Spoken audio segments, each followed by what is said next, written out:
Selamat pagi anak-anak. Ya, hari ini hari yang baru yang Tuhan sudah berikan buat kita.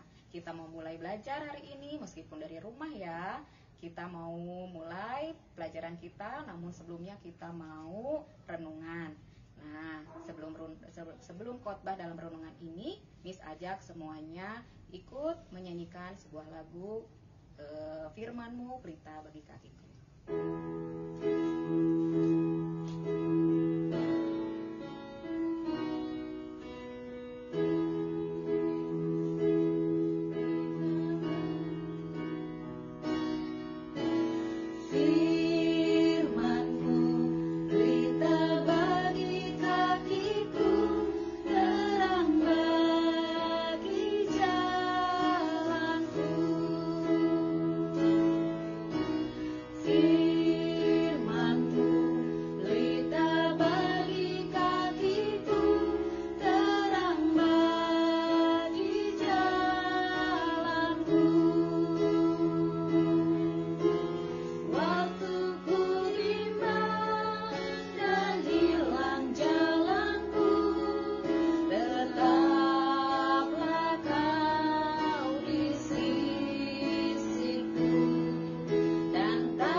Yang baik, terima kasih untuk hari yang baru. Kami boleh merasakan udara yang segar di pagi hari ini. Kami boleh melihat orang tua kami boleh belajar meskipun kami belajar dari rumah kami masing-masing. Kami bersyukur untuk setiap guru-guru yang masih boleh menyapa kami, setiap teman-teman kami yang boleh kami lihat meskipun dari jarak jauh. Terima kasih Tuhan, kami mau memulai kegiatan kami hari ini. Berikan hikmat-Mu, berikan kepintaran bagi kami, sehingga kami boleh menyerap setiap pelajaran yang guru-guru kami sudah siapkan. Terima kasih Bapa yang baik, hanya di dalam nama Tuhan Yesus kami berucap syukur. Amin. Halo anak-anak semuanya, jumpa lagi di renungan kali ini bersama Mr. Edi. Ya, anak-anak gimana? Apakah anak-anak semuanya dalam keadaan sehat? Ya, Mr. harap semua dalam keadaan sehat ya. Ya, di renungan hari ini Mr. Edi mau bertanya dulu nih ya kepada anak-anak. Apakah anak-anak di sini pernah membantah nggak kepada orang tua? Disuruh ini nggak mau, disuruh itu nggak mau, milihnya main terus. Ya, kalau misalnya anak-anak nggak membantah orang tua, itu namanya anak-anak melakukan perbuatan yang tidak taat. Ya, pada renungan ini Mr. Edi mau berbagi bagaimana sih kita ini bisa menjadi orang yang taat.